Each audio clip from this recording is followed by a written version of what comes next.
Good evening, folks, and this is the inaugural kickoff of the Case Report and News, brought to you by SETI. I'm Anthony Weeks, executive producer, joined by my colleague, Gwinnett Gittin-Roberts. Gwinnett, how are you doing this evening? I am fabulous. Anthony, this is our first time doing this. I'm blown away. This is exciting. It certainly is. The tragic event that has stricken the St. Vincent and the Grenadines, we had to somewhat change what we had planned for the kickoff of the program. We were going to originally start with the role of CARICOM and the various U.S. territories in the region, but in light of what's happening, I agreed wholeheartedly that we need to shine a huge light and a magnifying glass on what's happening in St. Vincent. I know that we kind of sort of brought everybody together, the panel, for discussion this evening. I'm hoping to have a really in-depth discussion, providing a full coverage of where we are, how we got here.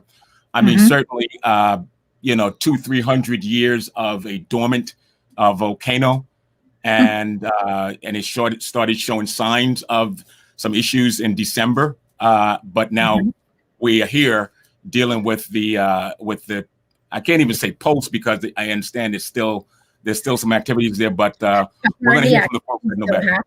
Yeah, and what I want people to understand is that, as you said, we had an entirely different program planned for our first broadcast.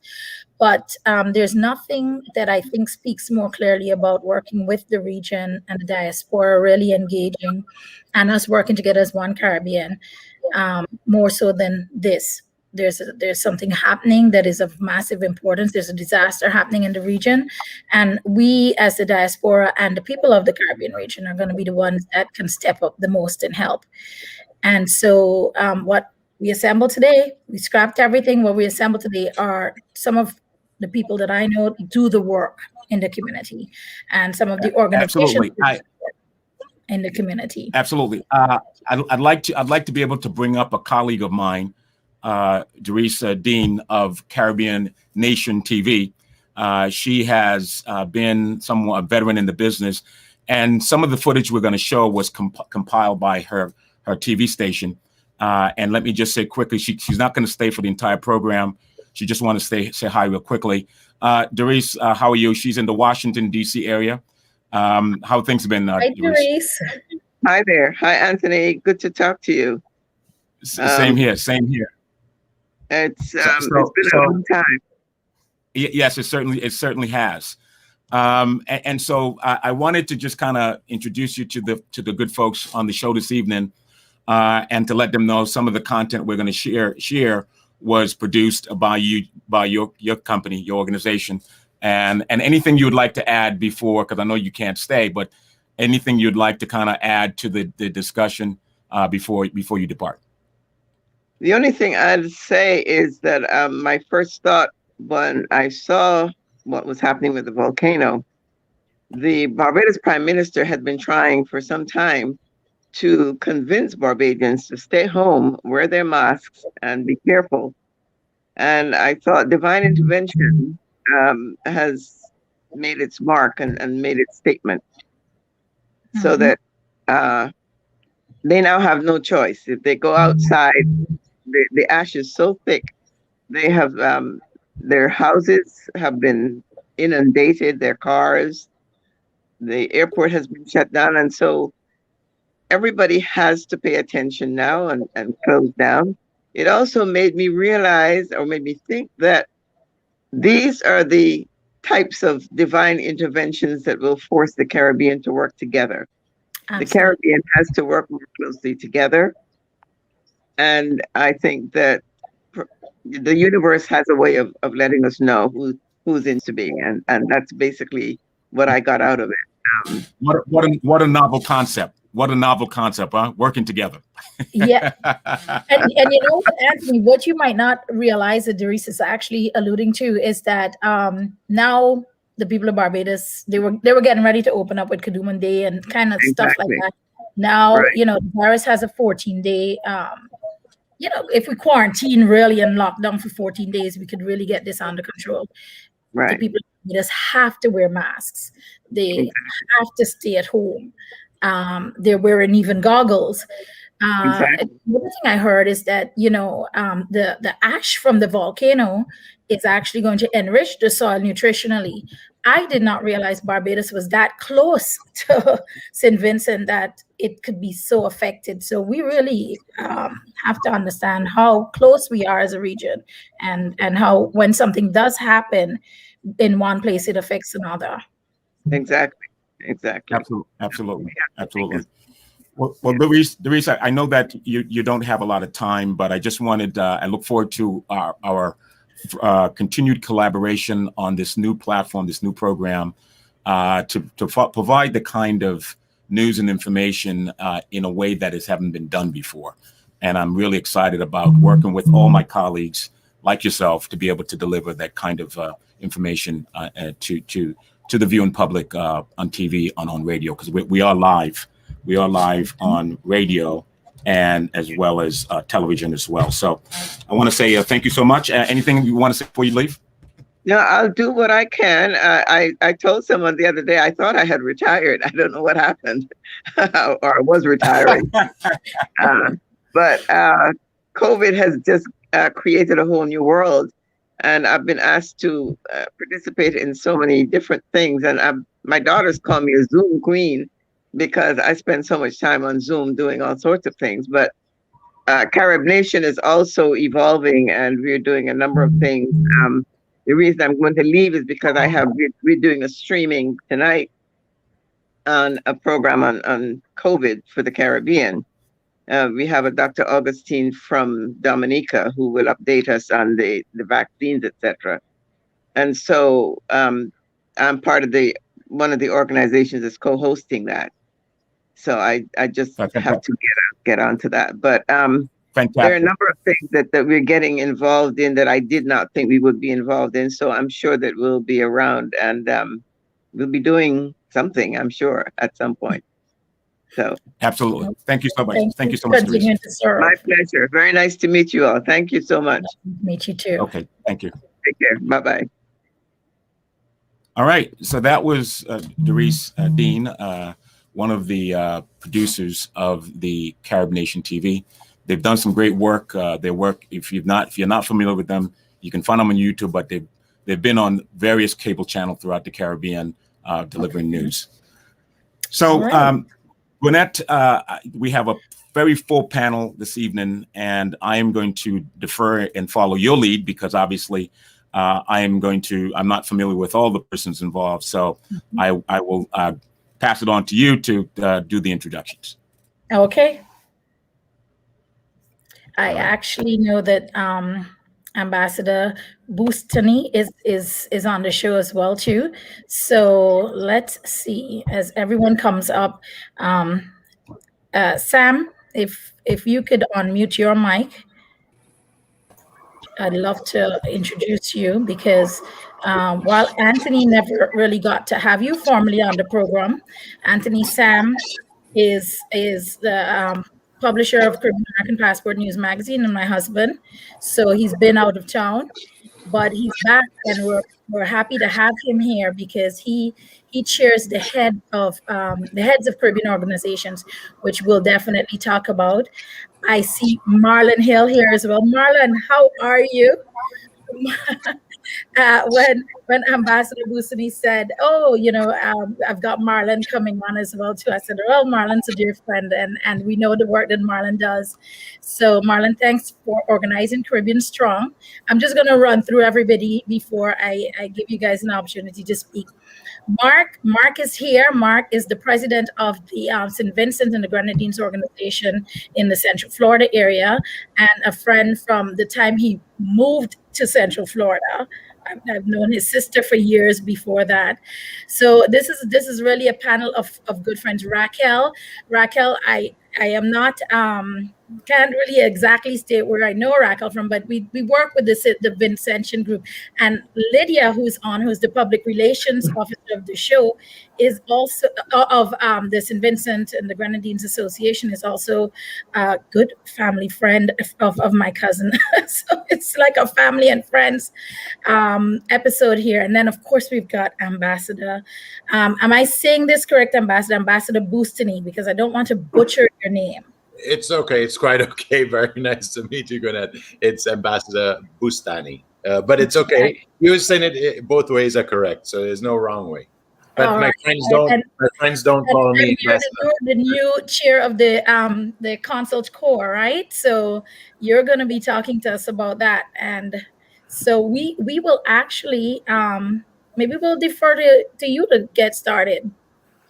Well, thank you very much. A good evening to your entire panel and all to your listeners and viewers across the state of Florida and in the Caribbean and whoever else across the world is listening to us in the diaspora. Good evening to everyone. It's really an honor for you to have me on the show. I know I actually earlier today, and why I insisted that Marlon, and I gave him a call and I said, Marlon, you have to be on the show with us tonight. There's no ifs, ands, or buts. I'm giving you 20 minutes notice. Open your email and you'll find the link. And Marlon's like, what show? Don't worry, you get on, press on the link and I'll explain later. And I told him I'll explain to him what the show is about when he's on live. So and look, and I know that Marlon will be able to keep up. Oh, for sure. I've witnessed Marlon organize an entire community of Caribbean people on a WhatsApp group that any ordinary citizen would take at least a month to do. Marlon did it in 2 hours. And not only organized everyone, but gave instructions as to what every one of the 50 people that was on that, he gave instructions as to what role they had in being a part of Caribbean Strong and mobilized everyone with such, I don't even know, Superman doesn't have powers like he does. So Marlon, we're all talking about it, but I know that you corral the students, especially of the Florida Caribbean Students Association, and that is like herding cats. So you could definitely corral any Caribbean organization at a moment's notice. But it was the way that he did it. He's such a natural. Like I mean, I'm proud to be a Caribbean person because Marlon Hill is a Caribbean person. So I mean, I've been doing work with him. It was like he actually had me on a Zoom call. What today was supposed to be a 20-minute Zoom call. It lasted 2.5 hours. He had all the top brass from Florida on this Zoom call, coordinating what would be a monster effort. And Marlon was the center of it all, bringing it all together for the Caribbean. And actually, you mentioned that I was head of the Council of Corps. I'm actually the dean of the Council of Corps here in Miami, which I oversee over 80 different countries, consulates around the world as dean. However, being from Antigua and Barbuda, born and raised in Antigua and Barbuda all my life, it was very important for us to bring the Caribbean together as one. And we did it way before the problem happened with St. Vincent. Gimmick, you muted. Sorry, 1 second, because I was wondering if I was the only person seeing myself. And you know what?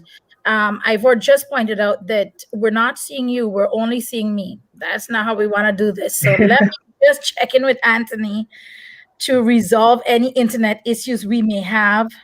Oh, he said internet issues. What you guys need to know is that this is being actually done through the Virgin Islands, and so internet issues and blackout I think does happen there. So we have a few issues. Let me just check in really quickly with him to see how we should proceed, if we should just keep going, because I don't want to be the only face everybody sees.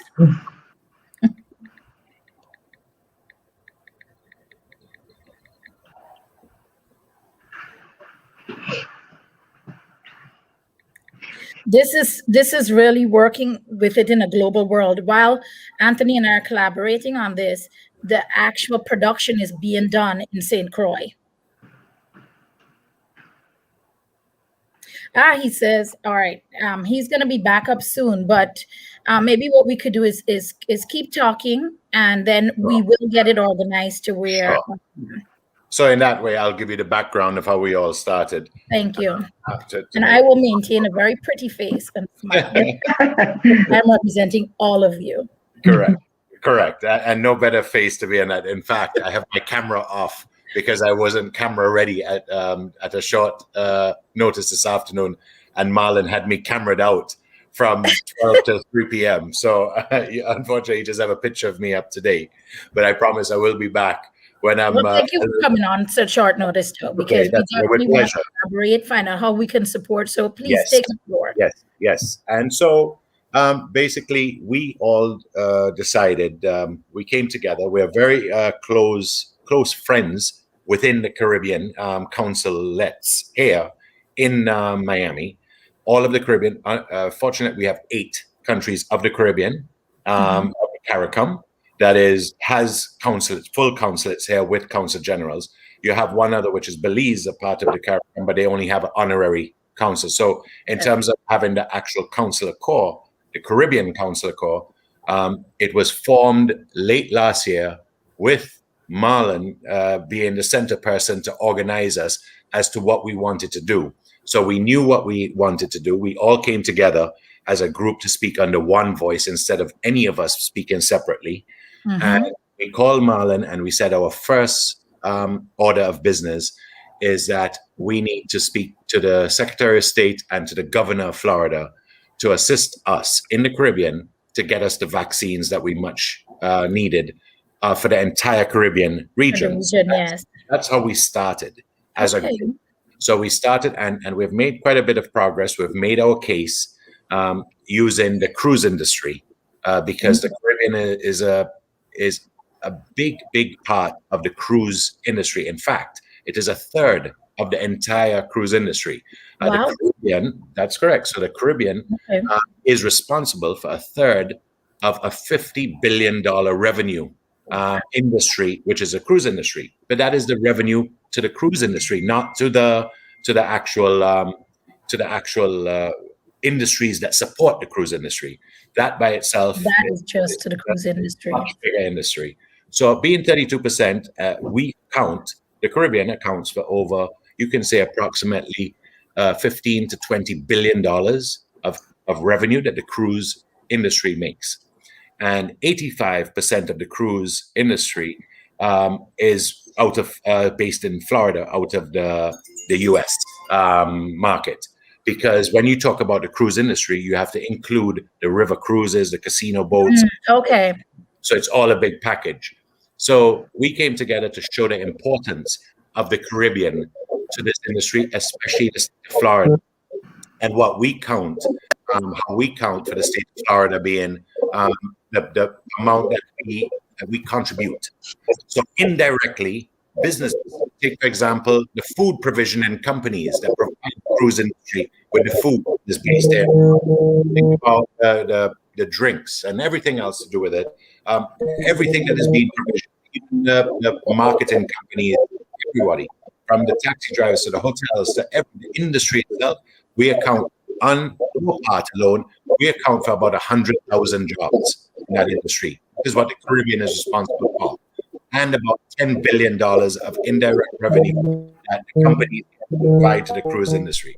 So we made our case that we're not begging for vaccines and we're not asking for anything for free. We're basically saying that over the years, I've grown up always thinking and always being told that the Caribbean, the US is our big brother. Basically what I told to the Secretary of State and to indirectly to the Governor of the state is that we don't really want a big brother anymore because the big brother is helping us. What we want is a baby sister. We want Florida to adopt us. We want a sister. We want Florida to be our sister because it's women's empowerment now for the women. So we prefer Florida to be our sister because we are so impactful on the economy of Florida, right? So, and Florida is our nearest border. So it just makes logical sense that Florida will, instead of thinking of a population of 22 million, they will think of a population of 40 million to have us included with them. So whatever is allocated here for Florida should be allocated for us as well. We're not asking for anything for free, and we certainly don't have our hats out and begging anything. What we're saying is what we deliver to the Floridian economy is more than approximately $20 billion in direct revenue, taxes, industry, jobs. We contribute to them. If it wasn't for us, we can take the history. Look at last year, 2020, when the entire cruise industry shut down. Look at how many jobs were lost. Look at how much revenue, how many people were laid off because the cruise industry stayed put and there's zero sailing. We account for that, but how is it going to be? Funnily enough, that's why we collaborated with these groups in St. Croix and across the U.S. diaspora to really make the case, as you said, about how the region and the diaspora really impact trade, the numbers that we do have. And you came on, we came today to do a program about Vincent, and we totally changed our program to accommodate it. And you made the exact case for why we needed to do this collaboration. This is exactly why we are doing this collaboration, to share the information that you just shared, Ambassador. Wow. Well, it goes further. I mean, if you want to get into trade as a whole, every year upon year upon year, the Caribbean is the only region in the world that the U.S. enjoys a large trade surplus with. So the Caribbean amounts with the U.S., it has $8 billion in trade surplus, approximately $8 billion in surplus in 2019. And this has been going on for tens and tens of years, that this has been going on for decades. This has been going on where we have been importing everything and not exporting anything, because going back, if you want to go back technical terms and political terms, with NAFTA, when they took away our banana trade from us in the Caribbean and they gave it to Mexico, and we can go on and on.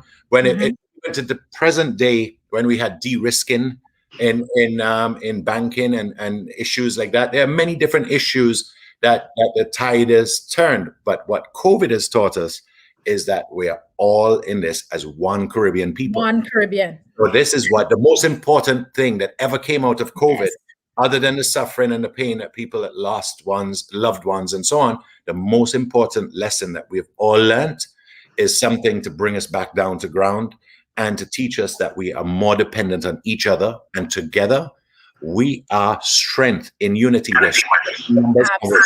Absolutely. And the minute I wrote in that letter that together, by joining all 8 of us that you see here today, Caribbean Council of Core, we represent about 12% of Florida's population. And we also represent about 25% of Florida's voting population. Absolutely. And that's when all of the ears popped up from everybody, because I didn't say that because I want to boast about it. I said that because I want you guys to take us seriously, that we are now speaking with one voice and one. We are somebody to be reckoned with, and not only reckoned with.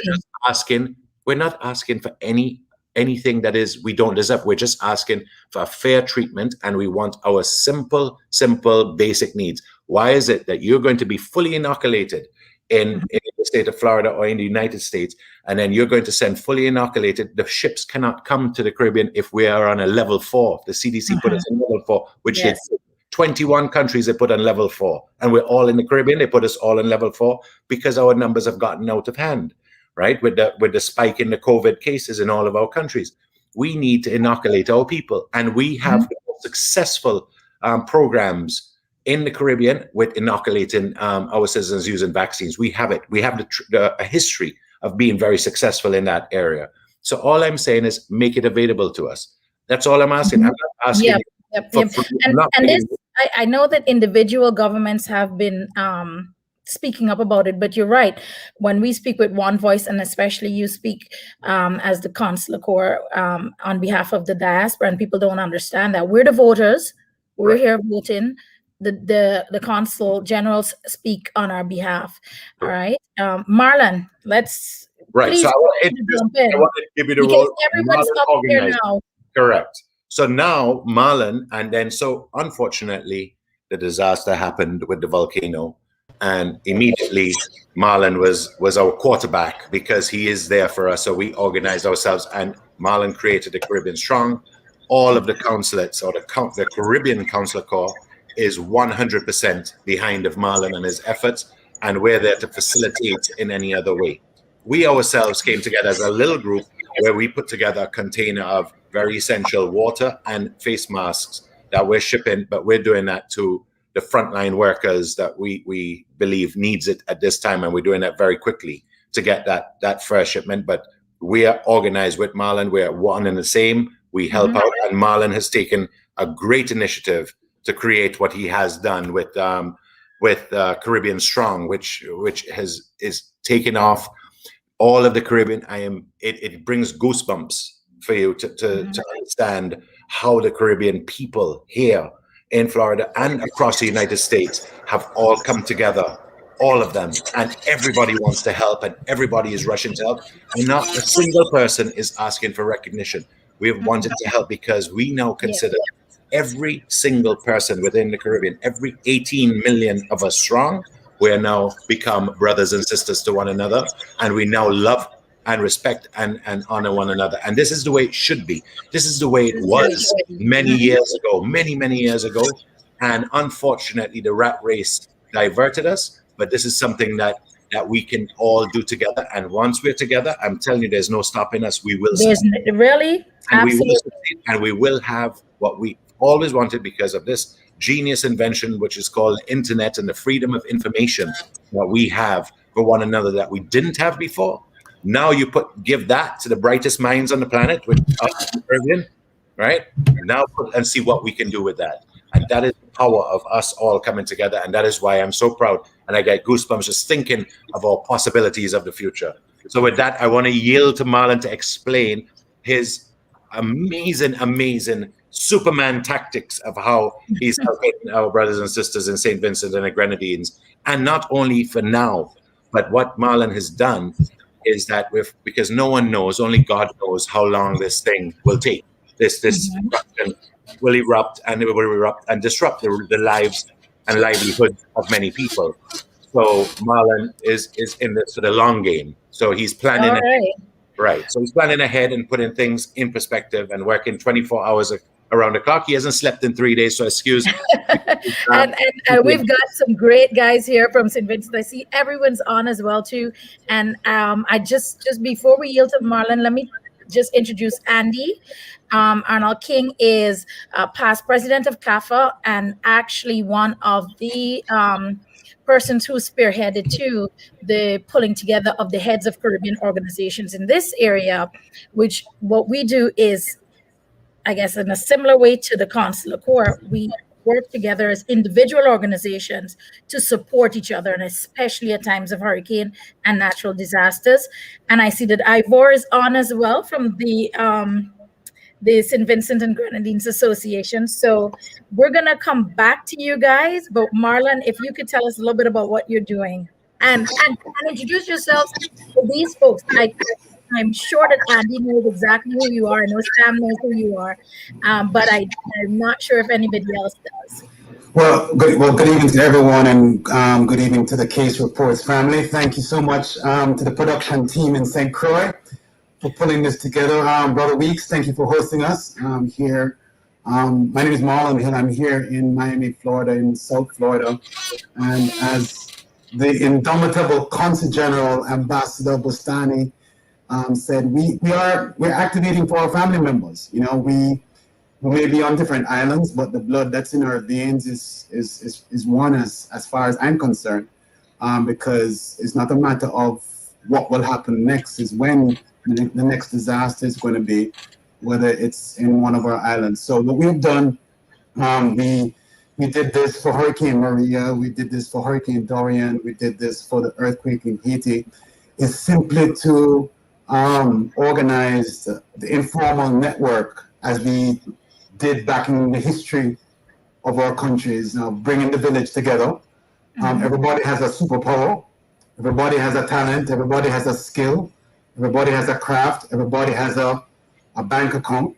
And we just want to organize it in a way where every person gets a chance to choose how they're going to support our family and friends in St. Vincent. So we came under the umbrella of Caribbean Strong to organize, raise money, organize the logistics, allow people the opportunity to fluidly pick who they want to support, how they want to support, to make sure that they are connecting to trustworthy, transparent, and accountable and efficient businesses or organizations that will deliver the mission of the priority supplies. And that's all that we're doing. And I think, Marlon, because those of us who've been here before, we understand why that is necessary. I know that Mark, I've been pushing the St. Vincent team here, and it's because we know from experience what happens at these times. Yeah, we know exactly what happens, and we probably need to sit down in the Consul General by virtue of organizing the Consul Generals. That's at the governmental level, but it also needs to happen at the grassroots level as well. And both the boardroom and the mailroom needs to be in touch with each other, right? Absolutely. So what we've done is that we've created a hub.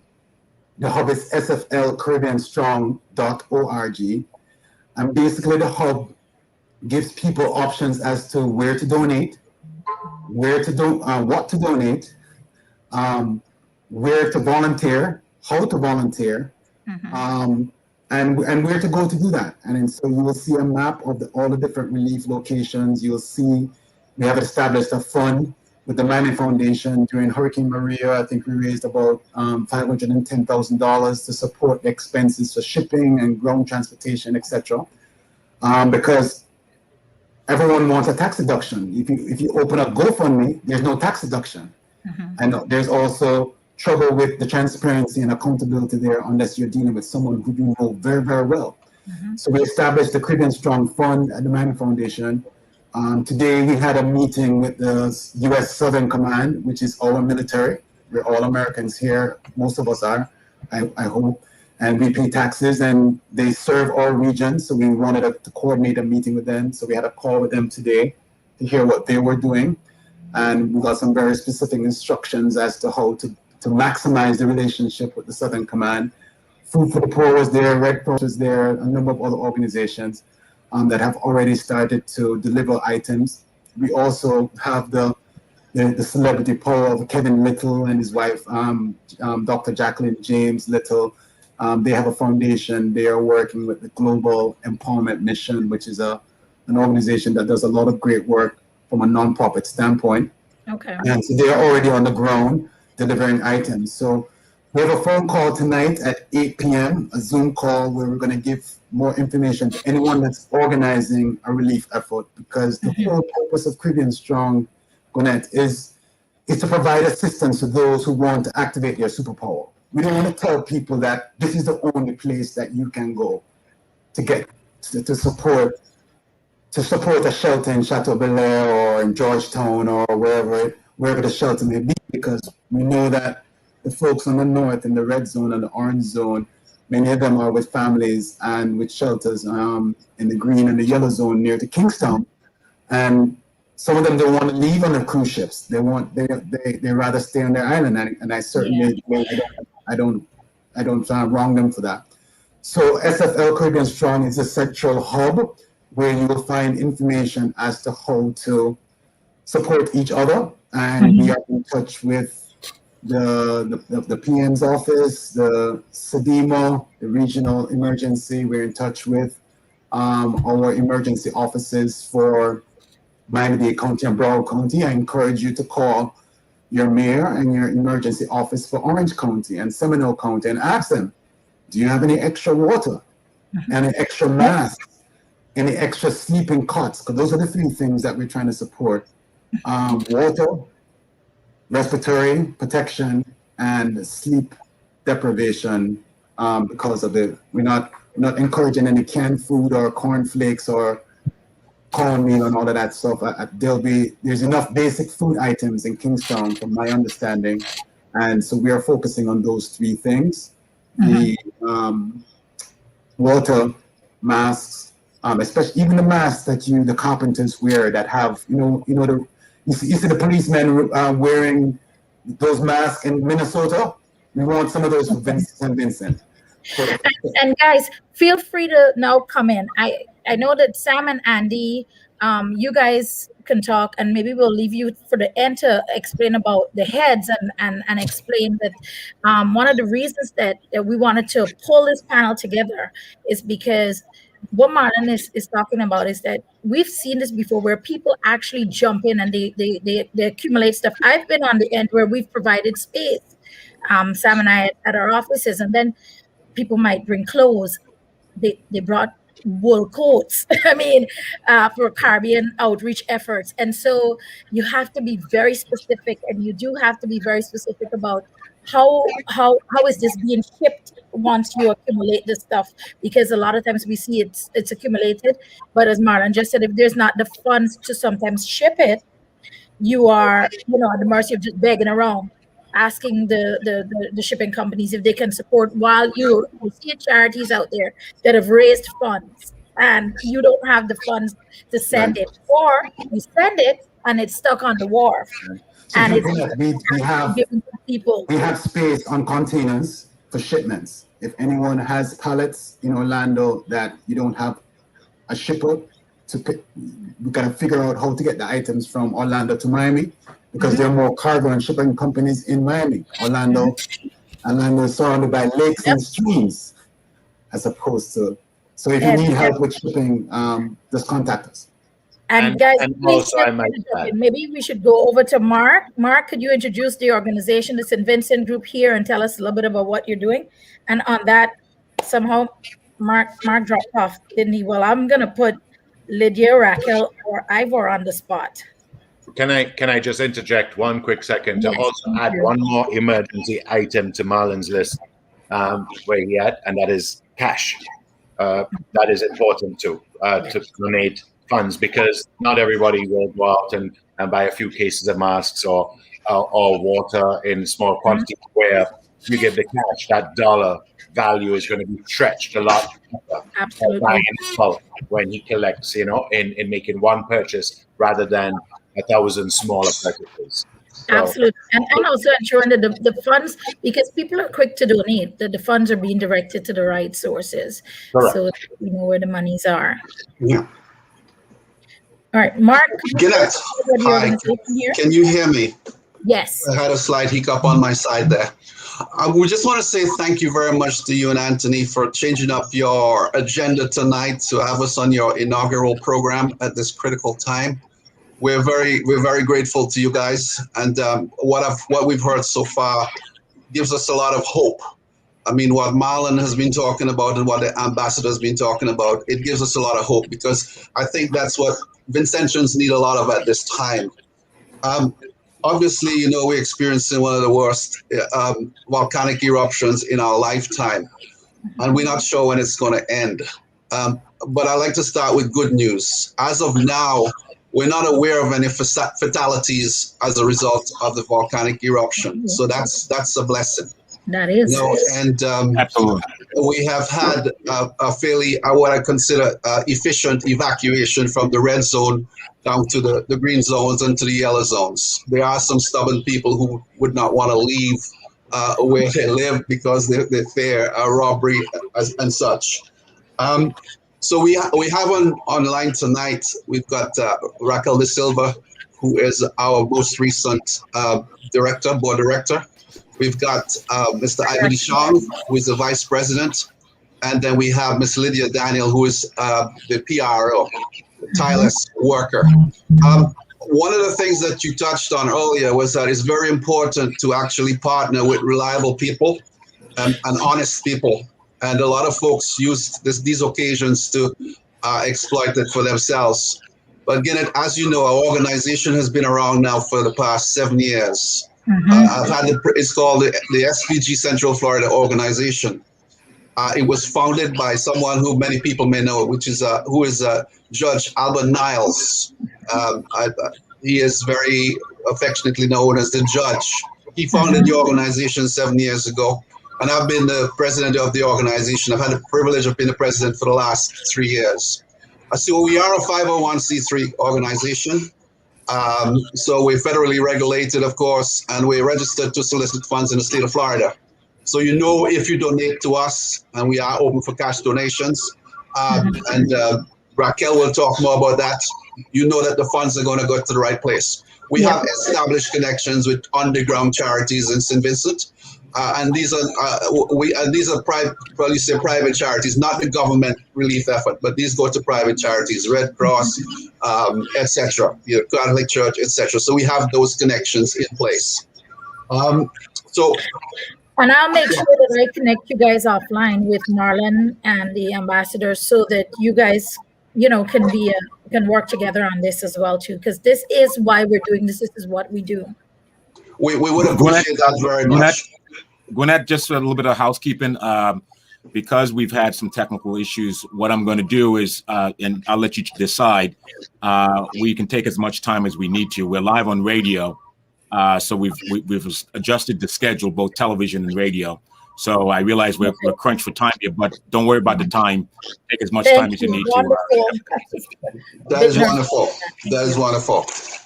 So as I was saying, Gwinnett, our organization, we are set up to receive donations, and we have various drives going on.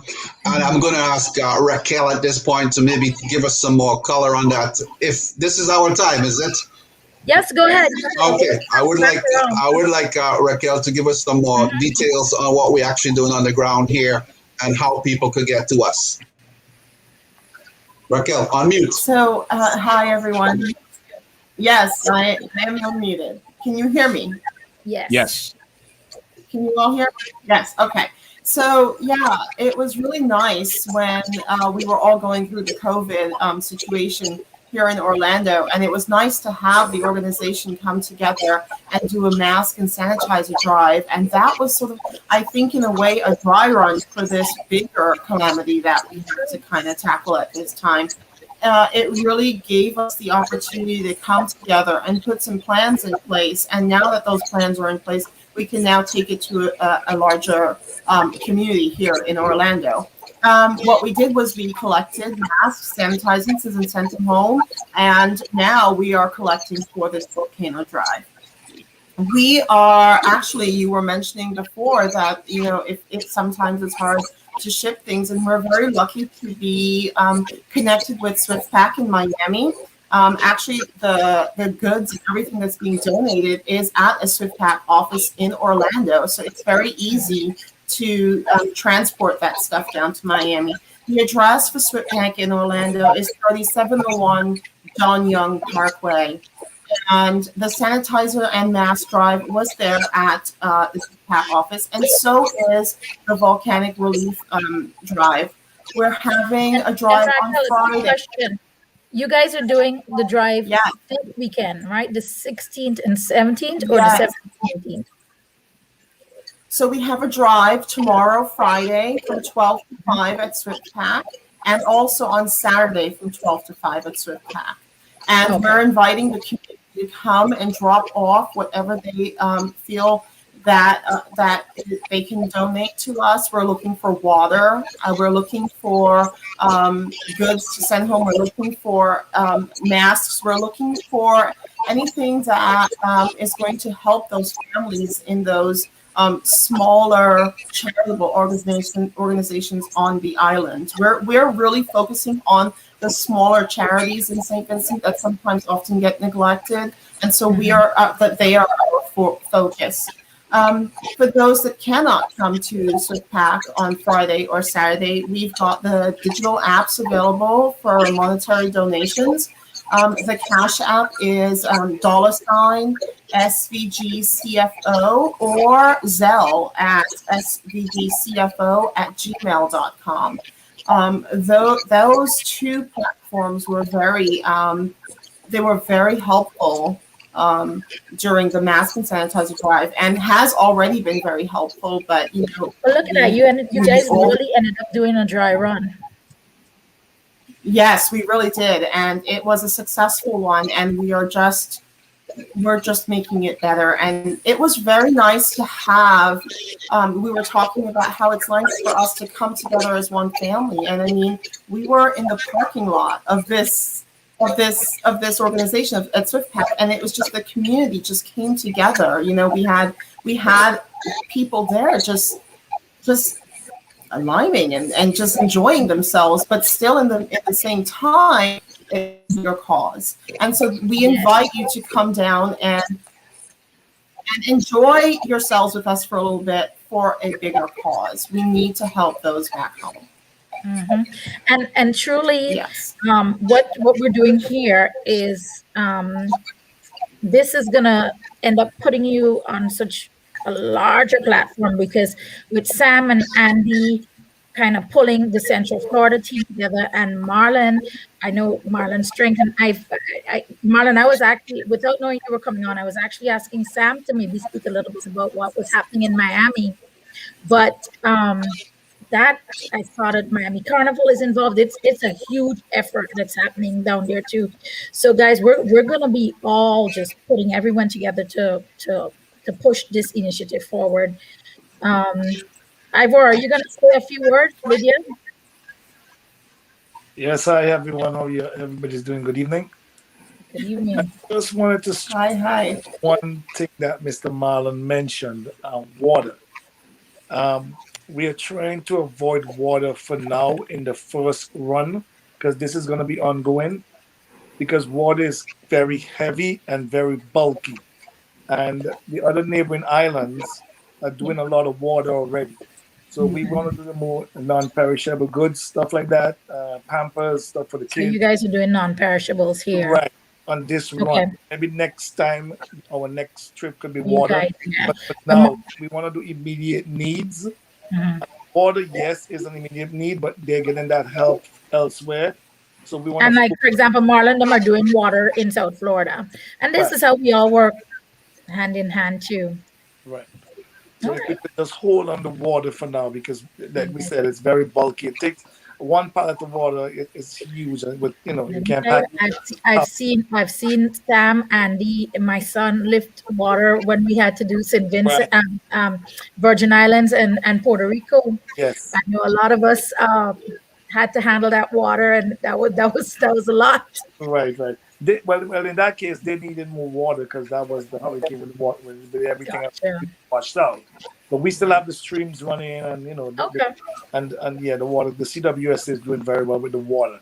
But yeah, if we could focus more on the non-perishable and the kids. Everybody forgets the kids in these situations. We got to remember the kids, like stuff for them to play with, guns, coloring books, stuff like that. Keep the kids occupied. Games. So that's what we're focusing on this first drive. And then the next drive, we could see what the needs are then, because this is going to be ongoing. And that's what we were pointing out, that what happens is the needs change over time. So what we're making available to the association here, and Marlon will talk to you guys about that as well, is we're actually doing Orlando Carnival here, COVID friendly way, and COVID very much with COVID in mind, and social distancing and masks and everything. But we are making it available as a drop-off point, right, for donations. So we will circle with you guys, Marlon, as well, to kind of what is the need at that point. And Sam, feel free to jump in. One of the most important things, Gwinnett, is for the drop-off locations. One of the things that we're trying to do, and I agree with Ivor, water. It's so hard to tell people what to bring. Caribbean people don't like to be herded too much. So what we're doing is that we created an Amazon care package list. We go to the Amazon checklist and then pick what you feel you want to donate. Because we know that it's a priority. And some family is going to need it. It could be non-perishable. It could be for the babies. It could be the person with asthma. It could be the person that lives out in the outskirts, out of town, that don't have access to a standpipe. I mean, there's so many different types of needs. the folks that need stuff to repair their homes. So you have the short term and then you have the long term.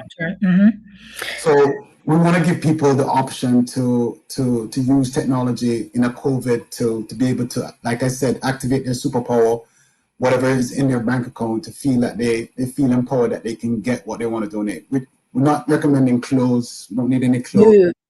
We don't need any used clothes, because they deserve the best. They deserve the dignity of having fresh pictures, fresh towels, fresh blankets, no used stuff up in the cupboard. We don't want that. We've all been on the end of having to sort it and take it to Goodwill here. I can tell you that, because people would be astonished at what gets donated. People somehow use it as an opportunity to just clear out their closets. Guys, we're telling you frankly, nobody needs that right now. Not only that, people won't accept it. It becomes That's the problem. stressful actually for the folks trying to get these efforts organized and the stuff moved. It becomes a sorting, it takes away from the effort actually. You have to train the drop-off locations, train the people that are hosting the drop-off locations to give very specific instructions as to do's and don'ts. And what we're also telling people, pre-package the donations. If you're going to bring a box of items, tell us, specify the number of items and describe the items, because we have to put those things on a manifest for the shipper. And if you don't do that, then someone has to sort it, and then we have to find the volunteers. We're trying not to gather because of COVID, right? We can't gather as we would, right? So all of these things we have to take into play. And so this weekend is going to be a big test weekend to see how we can sort all of that out tonight. No, I'm going to, anyone here tonight is invited to the Zoom call at 8 p.m. if they want to listen in. We definitely appreciate that. If you could put it into the chat, so that we'll head on. Sam, I know you were trying to say something. Is your mic okay? I think so. You hear me? You guys hear me? Yes. All right. What I was trying to say, that's a good point. That Marlon and Ivor saying, the key to it is once we can get a consolidated list as to what the needs are. I've been getting emails and text messages saying where, what, and asking the questions. So as soon as you can get that consolidated list as to the urgent needs and where, what you need and where you want it. Those are the two most important things we just need to get from you guys.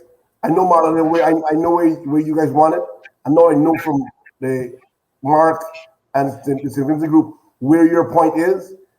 That is information that we can definitely share through our multimedia platform, through the newspaper, through our website, through our e-blast, so that we can streamline exactly what is needed. And Sam, if you and Andy could take a minute, because you guys have worked over the years on a lot of these as well. Could you tell them what we do as the heads here? Just how you guys work together on some of the hurricane efforts in the past, and we're coming back to you. We're not going to let you not speak. Well, the heads was started way back in Andy's time, so I'll let Andy, if you could unmute.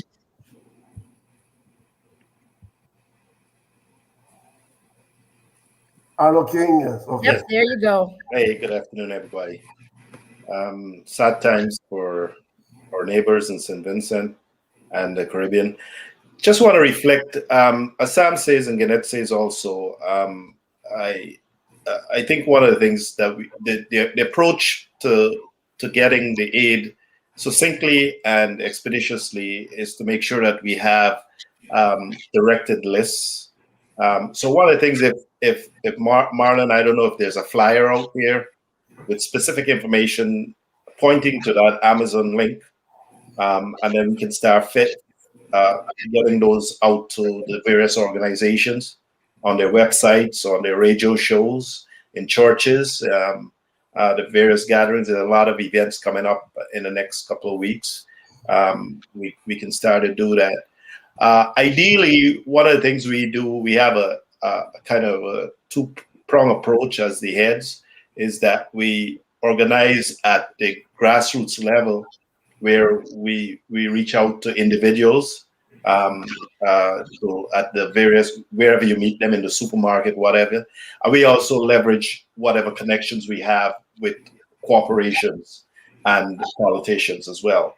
So one of the things that I would encourage, I know I've heard a couple of drop-off points or a couple of contacts, as best we can in making sure that we're organized, because one of the things I found, especially in dealing with the last hurricane relief in the Bahamas, was that we had all these different entities, and like Gannett says, collection was done, and then people are looking for shippers, they're looking for the, whatever. So if we can have a consolidated idea of what should happen next, and not have to. I had a 26-foot truck loaded with supplies, and luckily I was able to forge my way through La Park and then get it shipped out.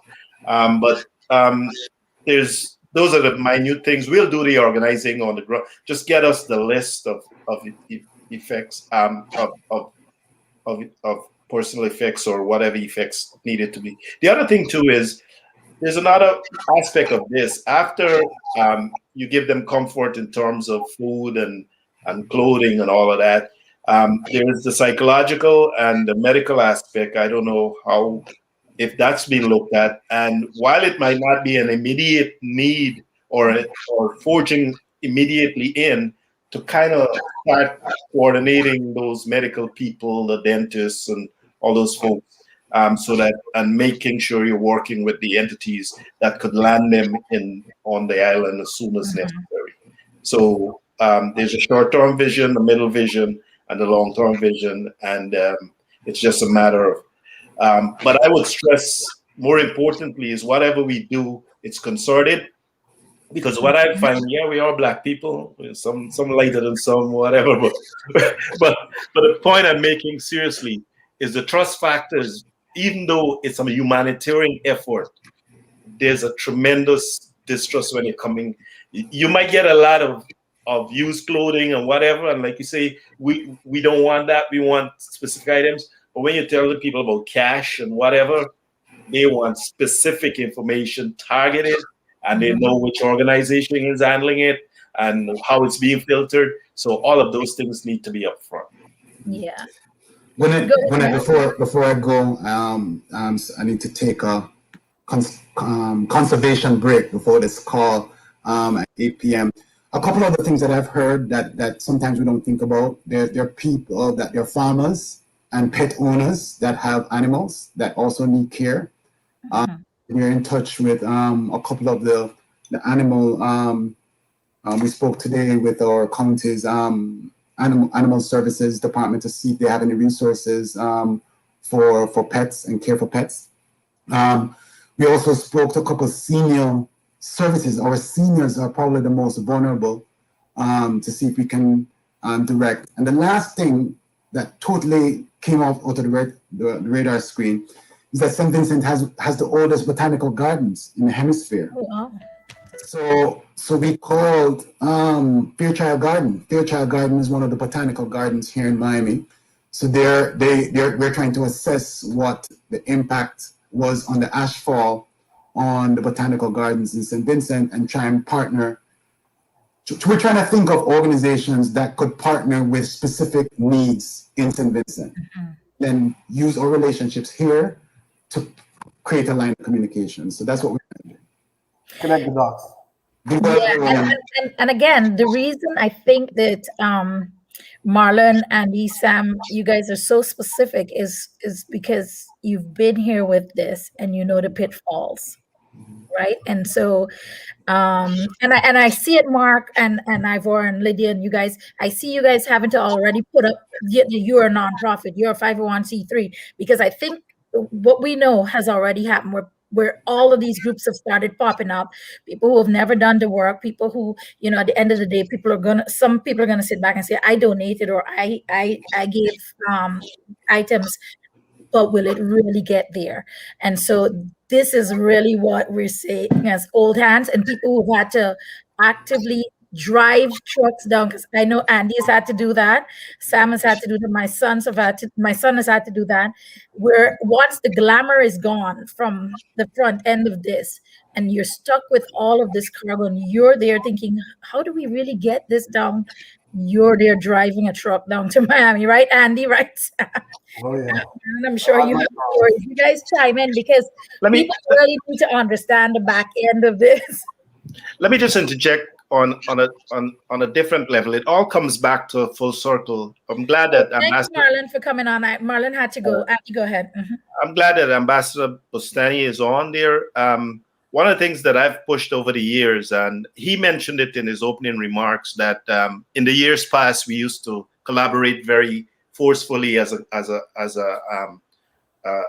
Caribbean community, and over the years that's petered out. I would like for us to start that again. I've been looking for the Dean of the Caribbean Council Corps for several months, Gannett.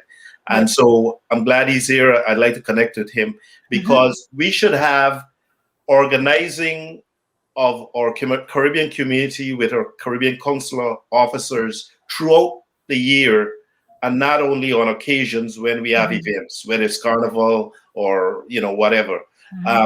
Because touch points are important for organizing. And so I'm happy that he's here, and that not at this forum, but at some subsequent forum, we can connect. And because one of the things we used to do in the past was every 3 months or so, we would have the Caribbean Council Corps. Sometimes as many as 8 or 10 of them would come down to Orlando, meet with us. We will have a dialogue with the police chiefs, with immigration, with the different communities for a weekend. They'll come in like Saturday morning and leave Sunday afternoon. But we would have a town hall meeting and discuss various aspects of affairs affecting the Caribbean community. So once we've done enough of our organizing for the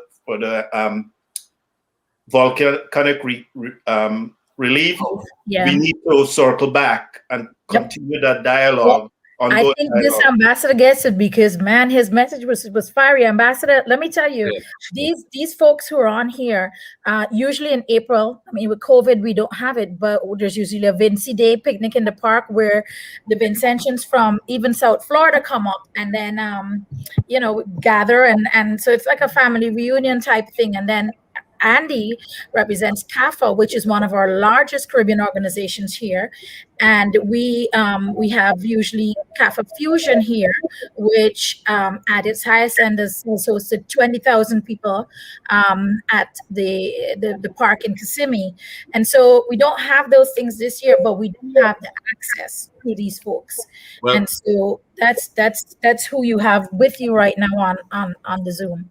And this is a blessing to do this because what we've brought together, and Anna, I guarantee you, we're going to be there, and it's going to be a different future.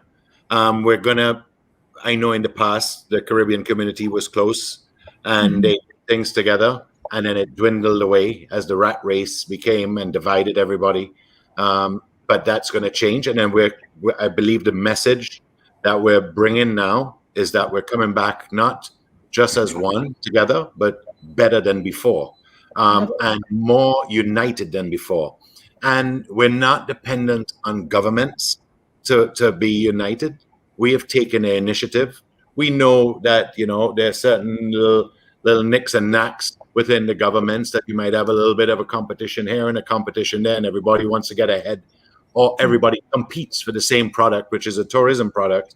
And in that aspect, we kind of forget a role that we all play together as one, where together we can conquer and get everything if we do it together rather than individually. Individually, we have no voice. It doesn't matter. You could be as big as Jamaica with 2.9 million people, or you can be as small as one of our smaller islands with 100,000 people or 50,000 in the case of St. Kitts and Nevis. But I can guarantee you, like, for example, what we bring, I'm not the Dean of the Caribbean Council Corps. I'm the Dean of the Consular Corps.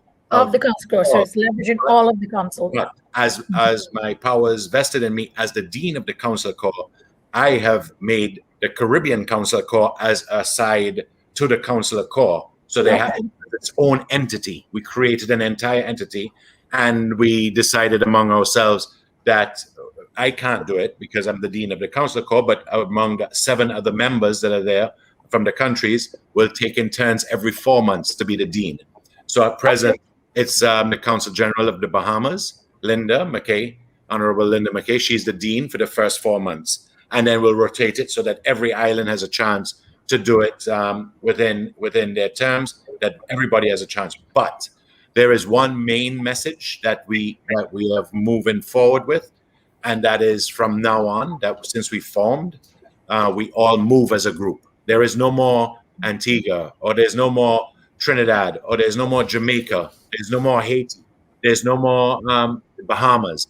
All of us, everything that we do, even though it may come from a specific diaspora group out of Trinidad, or it might come from a diaspora group out of Jamaica, or from anyone, we never say that it's from that place. We say this is from the Caribbean Consular Corps. So we're moving as one, and we promise to, with all events, and I know I recently got invited to an event which I will be attending on June 5th and for the Caribbean month in Orlando. We actually do. Yeah, I'll be sending you what we do as a group here from the heads. We'll send you what the heads is doing, because the heads of Caribbean organizations here, you'll find that again, it's almost the same thing where we had it under the chamber, and it was very active, very dominant. Over the last 2 years, especially with COVID, it's not been as active, but we do a massive festival here. So we'll be in touch with you about it. Not only that, but I'm suggesting I'm going to bring all of the Consul Generals from the Caribbean there for that weekend. It's not just me. So it will be all of us, all 8 of us. So it will be the Caribbean Consular Corps acting as one, and we'll all turn up for that event. I know that Jamaica has organized the same day. In the morning, they have a 5K fundraiser. But that is just, it finishes, I think, at 10 in the morning. So I spoke to him today, and he said he will drive up or fly up right after that to make the evening of that June 5th event. So you'll have all of us there for that event. But more importantly, moving forward in the future, I think the internet has connected us greatly together. There is nothing better than when we have it all organized as we do now.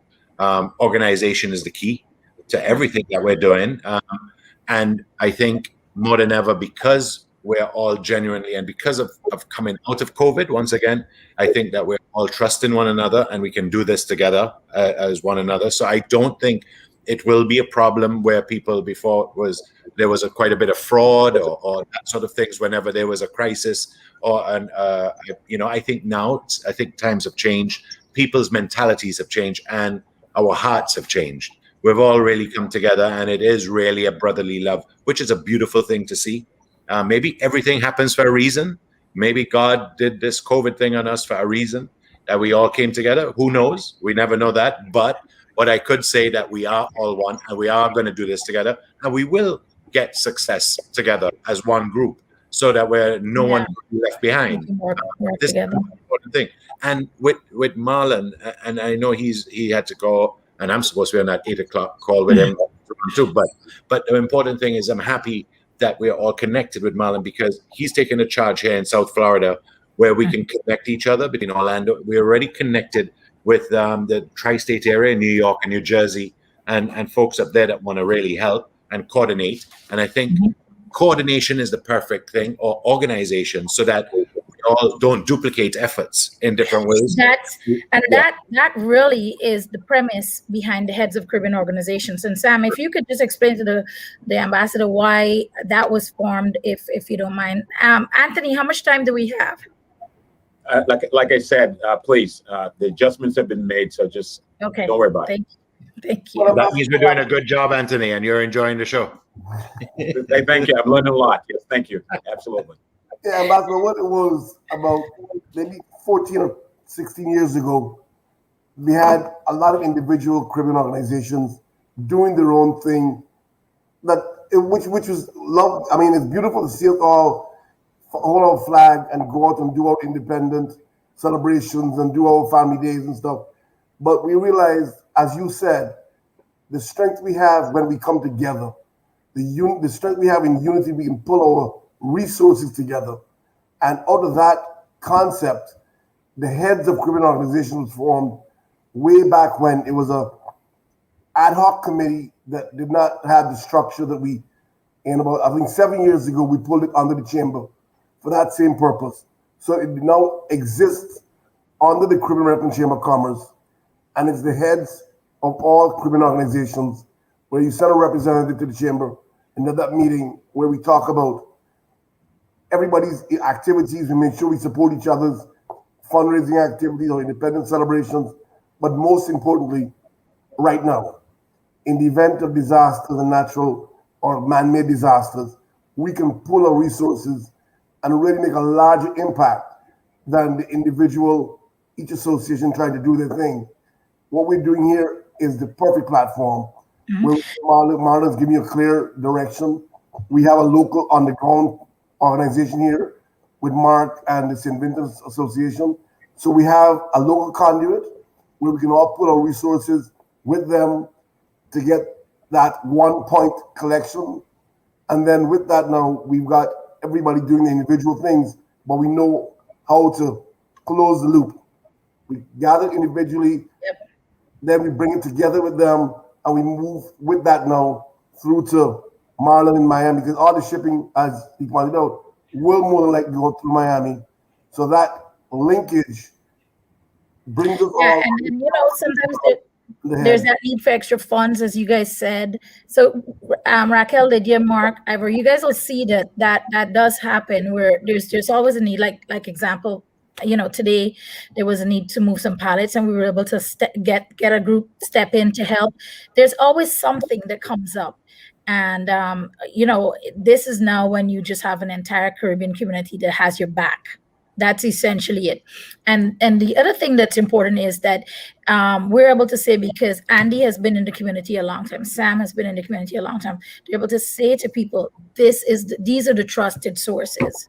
And that's important, because we need that. So that's why we took that bold step very early to say, look, Caribbean Passport, this is who we're partnering with, the St. Vincent group here, because it lets people know this is the legitimate group that we know works for St. Vincent and the Grenadines. So that's, if nothing else, those are the little things that matter when it comes to these things. And we know Marlon, and we know Marlon's work. And so anything that Marlon puts his name to, even if it didn't have the consular corps, we would be supporting Marlon because of his long legacy of work. And so that's why the heads was really put in places to say, especially when government comes asking, because they do check behind the scenes, is this organization for real, or the corporations, is this organization for real? And we're able to say yes, and they've done the work, they've put in the work. And I could go further just to inform you of what we were in actual process of doing was, and we created this through the advice, and Marlon was actually setting up for us. We were in process before the volcano of actually getting our own warehouse here in Southern Florida for the consular corps. Would have an identical warehouse similar to what FEMA has here in South Florida, where we will be the first responder to any disaster, natural or otherwise, to happen within the Caribbean. Any one of us at any one time could be affected by a natural disaster, and we needed the ability to have a satellite warehouse where we can respond to save lives within hours, not weeks, not days, not anything else. So we were creating to have a fully stocked warehouse. And why what brought this to mind was again with the non-evadable vaccines. We're never going to make that happen to us ever again. Yes, that's not going to happen, and you can count on that from us, that we're going to be fully ready with. Even if they say you have to be inoculated every year, we're not going through the same scenario next year where we have to be like the third child to think about whether you're getting it or you're not getting it. We're going to be fully stocked and ready. So we were thinking about that for the medical, the PPEs, and all of the things that we have to supply to our frontline workers, to our respective countries. We will be a natural disaster warehouse ready to react, and in coordination with Southern Command, who have the military aircraft that are at our disposal and the military ships that we can deliver immediately should we need to at any one of our destinations within the Caribbean. So we were going to consolidate all of our efforts in creating this non-profit ready to go warehouse that will be properly managed the same way FEMA does. So I'm sure by later down in the year, we'll already been established and we're all doing it. So I don't think the next natural disaster, God willing, that won't happen. But if it does, I think we won't have to go through this whole process again of everybody from different parts trying to arrange shipping and so on. We will know that we have one warehouse. Everything is there in stock because we're going to stock it year round. But any additional items that we can get in donations and we have specific needs, then all year round we're stocking it, and it will be under 501c3, which will be tax deductible for major corporations like the cruise lines, because it is in their interest that we are all healthy in the Caribbean. If we're not healthy, they can't come to us. So from economic terms too. Yep. And the billions that we make for them, what they give back to us, which is tax deductible in funding our warehouse, is just one entity. Absolutely. But if we want all the other subsidiary businesses or corporations that profit from the Caribbean of this $8 billion trade surplus that the U.S. has, what if they all give us back a little bit to fund our warehouse and our natural disaster? Then that way we don't really need anybody, and we're in charge of our own destiny. Our own destiny. Okay. You know what? Today it's St. Vincent. Tomorrow, God forbid, it be Timbuktu in the Caribbean. And we need, so, just looking at this thing with the volcano, Barbados is in a serious problem as well, because they got heavy ashfall, and the reason why I was listening to when Mr. Ivor was talking, and he was saying about the water is they're not doing it on our priority.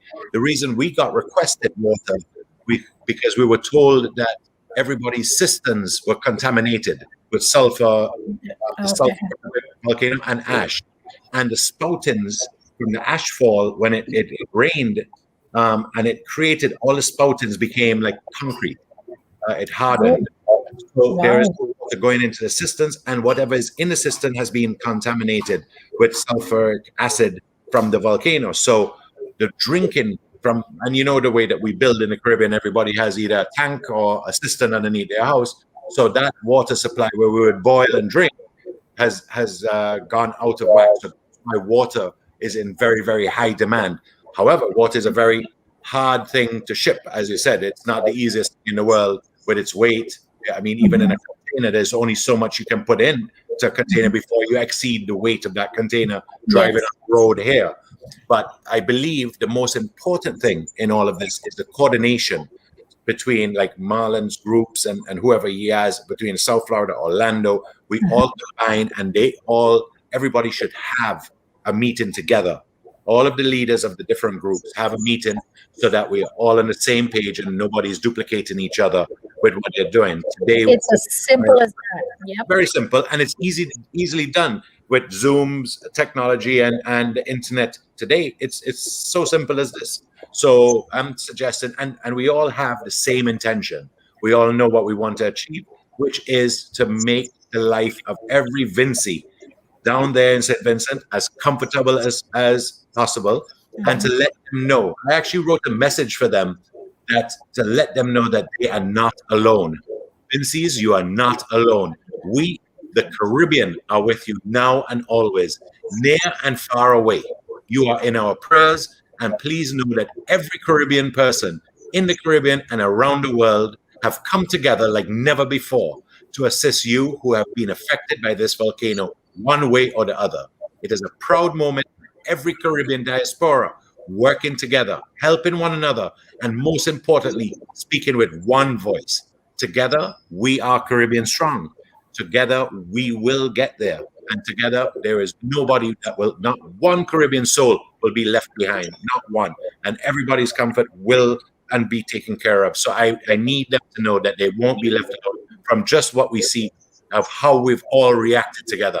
And that is one of the most beautiful things that we must continue, and we must grow it and spread it, because this is very contagious. So the same passion that we all speak with and we're all doing things right now, it can be exhausting to keep it going for a long time. And we don't know how long we would have to do it. Or it might, like you said, another natural disaster might happen. We're coming upon the hurricane season in June. So very true. God only knows. And with all this world that we have today with global warming and everything else and the effects, we always have to be prepared. So at the end of the day, we're all in this together. We're doing it together, but we have to be very organized. And that's the reason why us, the Caribbean Councillors, came together. We will create the structure. We will have the warehousing at our disposal, all of us. And it's not going to be operated by us. It's going to be operated by all of you and all of us together. So that is the beautiful thing that we will all get involved in and where we're going. So we're all moving at one direction. And like I said, the most important is organization. That's all it is. And with the internet today, we're good to go. Thank you so much. I mean, we are so, I think, and you guys, please unmute, talk. This is like the view. You're free to talk. This is what I know we needed to hear. We have not, I could actually go back to as far back as maybe Dr. Ramnanan when he was Consul General of Trinidad and Tobago, that we've had messages like this about Caribbean unity and working together. So I am particularly happy to hear from the ambassador today with regards to this. Mark, it looks like you wanted to. I just wanted to jump in, Gannett, because we're very, very heartened by the messages we're hearing today from the ambassador and your other guests. It's very, very heartening to know that at a governmental level, we are beginning to come together. It's long overdue. But for a view from the ground, we actually seen it happen here in Orlando. Again, I wanted to say thank you for you helping us get those pallets delivered today. That was what I call rapid response. I told you, this is what we do. All you do, check in, we'll find the resources. It was done overnight. But at this point, I'd like Lydia, if she wishes, to give us a word for the view from the ground, because she's been working tirelessly, nonstop. Thank you, Lydia. Thank you, guys. Thank you, all of you. But Lydia, let's hear from you. Okay. Well, I'm amazed and grateful for actually everybody, like the whole world, getting together to help us. I've been getting most of the phone calls, and it's so overwhelmed, to receive all these phone calls and so many people who want to help and stuff like that. And I get very emotional sometimes because, it's just really amazing. They're offering anything. They're locked. Anything we want. We went to some of the outreach, food outreach people, and I mean, they were really like, okay, yes, they're like, okay, sure. We'll help you as much as possible. So I just want to say thanks to everyone. And it's amazing with all the islands here, because Trinidad has reached out to me, Grenada, St. Lucia, Barbados, Jamaica, all the different, Haiti. They have all reached out to me because I've been receiving most of the calls, wanting to help. So I think Friday and Saturday is going to be very chaotic at our the location, because they're all coming with stuff, and some ask, well, what we really need. I mean, I really wasn't really telling anything about water. However, battery's going low. However, we do need water, but Marlon mentioned about clothing, but you have to remember that these people in St. Vincent, they only walked with a knapsack on their back, and they're in shelters. So those who are in shelters with a knapsack on the back, they're going to be running out of clothing. We do need clothing. My mom is still there. She's 94 years old. Thank God I live in the south. My two brothers are there. And I spoke to my brother today, and he said he got a few phone calls. I guess that I'm up here and I'm helping. They're sleeping on blankets there. And he said the blankets are so rough on the skin and it's so hot. So they're really asking for sheets to sleep on, So yes, I mean, even though we need like toothpaste and toiletries and stuff like that, we still need clothes, and we still need some sheets and things like that would really help, because there is a lot of food there. I agree with Marlon. However, eventually, if they don't replenish, it's going to run out, So I'm not really refusing anything, I mean, well, somebody offered a mattress today, and I said, no, we don't need a mattress, a full-size mattress. I said, no, But may I quickly ask you, not to disturb you, but what do you have an idea of the number of folks who have been displaced in the shelters? What sort of quantity of numbers do you need in terms of like the cots, for example? You mentioned people are sleeping on the blankets on the ground. Maybe perhaps we can definitely send if we knew the quantities of people we were talking about, we'll then get cots to match that quantity to make sure that everybody has a proper cot to sleep on instead of the ground. We'll get, sheet sets and specific. We'll get specific to the number. If you tell me I know it's about approximately 20,000 people in the north, but I don't think that there are 20,000 people in shelters. So if you can give me an idea of what sort of numbers are you looking for, or how many numbers are actually displaced at present? Well, actually, we have about 70 shelters right now in St. Vincent. So with the 70 shelters there, I'm not really used as about 20,000 people. We had gotten a letter from the government recently with how many cots we'll need and stuff. And I'm trying to pull it up on my phone here. But they need. Sorry, how many shelters you said, Lydia? About 70 shelters. 70? 70, yes. But not only shelters, we have a lot of citizens there, private citizens, who took some of their friends and family in, and they're sleeping on the floor. They need help because they don't have like bedrooms to accommodate everyone. Right. So, so the private citizens there also in the south also needing help also. I'm still trying to pull up the latest number we had on people in shelters in St. Vincent was 4,000. Although the evacuation was about 20,000, 16 to 20,000, a lot of those people went to stay with friends and family, as she said. But currently in shelters, the number that we got, the last number was about 4,000 in those 70 shelters in the southern part of the island. We don't know who all might be sleeping on the blankets. We're not sure exactly the need for cots, but that's the number that's been accommodated in shelters. Well, I have a list. I have a list of stuff that they really need. It says they need buckets like 5,000. They need folding cots 10,000. This is from the government, from FEMA. They need blankets like 30,000. Field tents 50. Sleeping mats 3,000. Respiratory masks and fillers 1,000. Goggles, they need about 25,000 goggles because of the ash and stuff like that in the eyes. They need about that. They need hygiene kits, about 10,000. So those are some of the things they're requesting on their list. And what I'll do too, Ambassador, is I will link you guys and Lydia, Mark, and Ivor and Raquel. I'll link you guys by email as well, so that you guys can talk and share that list for sure. Sure. And what would be nice is that we all use or combine our efforts, all of us, to make that list reality, and then we start shipping appropriately that list, because nobody knows best than the folks on the ground of exactly what is needed, and it is a very great thing that we have. You see, this disaster is different than any other disaster. This is not like a hurricane where communication has been disrupted.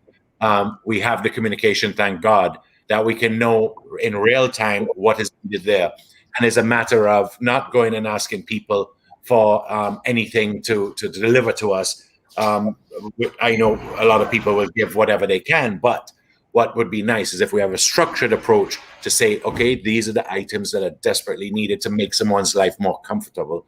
This is what we should do, and then this is what we should build up our stockpile. Every time we've packed a 20-foot container, we'll get it out straight away, so that at least we can start supplying and have the chain going, and create that receiving end in St. Vincent to distribute accordingly. And then we will keep from here, we can keep track, and we will visualize that deliver from the person who is given. If we can video the person who is given that item to the person who is receiving that item in St. Vincent, I think we've all achieved a level of trust among all benefactors. It will come in tenfold. So that is the sort of level that I believe is needed and what we can do. I agree. Agreed. Yes. Thank you guys so much. Anthony, thank you for the idea behind this collaboration, because for us, Caribbean American Passport, collaborating with SETI and Jumpstart TV and Tempo TV, Kalaloo Network, and so many more, because we've got radio going. Andy is a radio program person here in Orlando as well, Anthony. And so on Saturdays, Andy has his program. I just am grateful that you guys were all able to just change your schedules and come on at such short notice. Ambassador, I look forward to us working together with you. I can already see that you're going to be an inspiration and a great force to just join us together. Sam and Andy, I know the work you guys have put in, and I think we're really ready here to move to another level. Anthony? Yeah, and thank you for that, Lynette. I think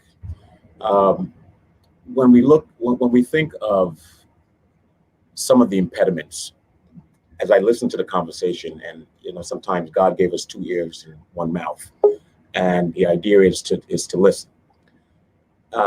Capital formation and logistics are 2 of the biggest hurdles to the region and how the business operate, and the lack of, in terms of the organized ecosystem that we need to have.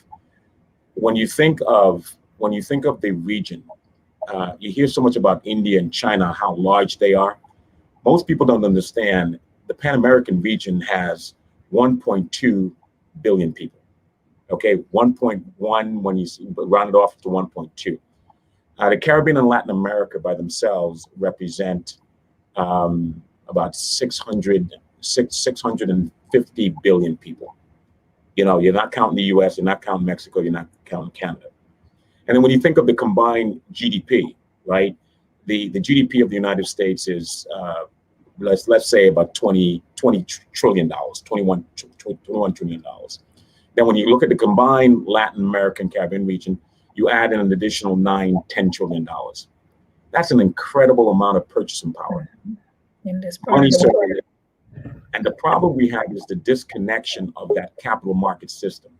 Mm-hmm. We need to do a better job of, I think Michael Lee-Chin said, when you look at the Caribbean, there are a whole bunch of opportunities that exist in the Caribbean. The problem is perception, because a lot of times people's perception of the Caribbean happens to be the reality. Then you think of the inefficiencies that exist. If you can solve the inefficiencies that exist, and there are a lot of inefficiencies, and like the ambassador said, disaster after disaster, crisis after crisis. It's like every time we're crisis management, we keep reacting to the situation. Mm-hmm. We need to be better prepared going forward in terms of organizing how we establish what that ecosystem is. All of us have an important role to play. And I'm excited, in my role as a former banker and looking at the capital market system and what that capital market system needs to be. Like the ambassador said, when the next crisis happens, when the next disaster happens, we should not be scrambling. We should not be trying to figure out, how do we help our brothers and sisters? They need to be a mechanism and a vehicle in place that said, okay, well, St. Vincent has been impacted. We have the resources and the means to execute the plan to do that. And whatever other island, whatever country is next, we have the means to do that. And so the technology is there, but the willingness and the courage and the political will is where some of the impediments are. We need to be able to be more open to want to work together as a region. And I believe we can do that if we just simply desire to do so. And I'm encouraged by this conversation. It's not a coincidence, Ambassador. I just finished my master's degree in emergency management. So I kind of foresaw this coming in terms of the Caribbean being hit by disasters, and we're not really having an emergency management plan in place. So I don't mean to pick on you. Just completed that. Ambassador? Samuel, you just became the CEO of the Emergency Management Caribbean. So I graduated in December. So you don't have to go any further. You're already sold. You just became the CEO. Hey, be careful what you ask for. And I'm the dean of the council, and I'm the one organizing this warehouse. So I just told you, you just landed yourself into a role. I don't know if you wanted it or you planned it, but you just. I'm like you, Ambassador. Anything for the Caribbean. And you know what? And he has only been back one day because Anthony and Sam were supposed to connect. Sam has been back one day, coming out of finishing recovery cleanup in Alabama. So he's been home one day, and I threw him right in. Sam, you've got to call Andy. You've got to call. Who do we get? How do we get onto the Caribbean Council Corps? And both Sam and Ambassador, there is some ideas that I have in terms of how we fund that. Sam said, it's disaster management, but you have to have the means to fund it.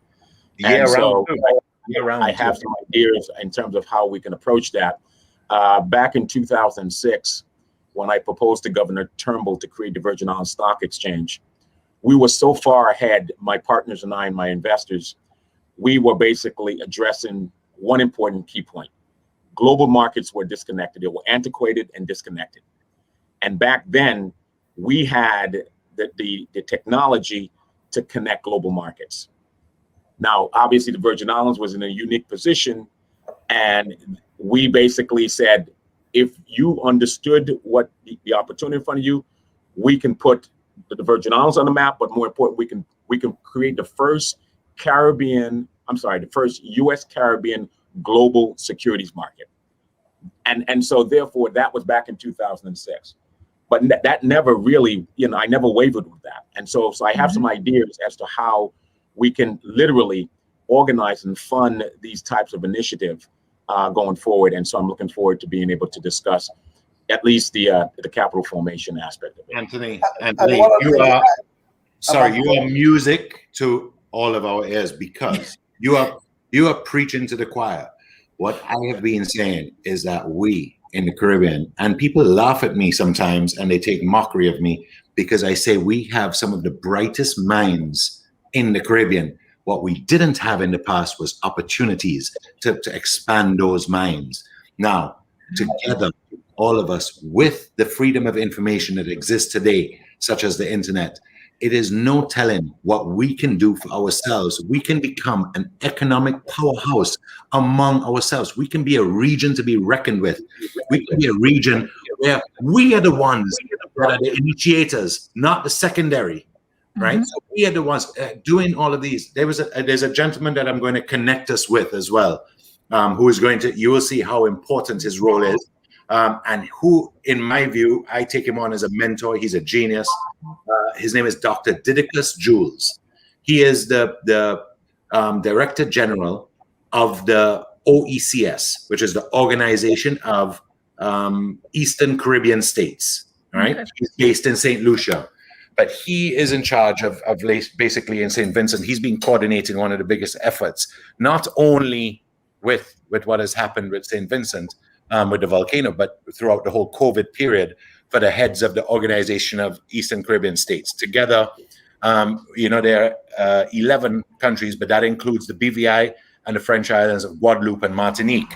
So without them, we are basically seven major islands, or 7 islands that basically under the Eastern Caribbean dollar that has the OECS. So it's Grenada, St. Vincent and the Grenadines, Antigua, St. Kitts, Dominica, Montserrat. So of the OECS countries, Dr. Didicus Jules has brought everybody together. So like, for example, St. Vincent and Grenadines is not represented here in Miami at the consulate, or neither do they have an honorary. I was told, because I investigated today, why was that? And apparently quite a while back, and I don't know what has become, we've been trying to find out.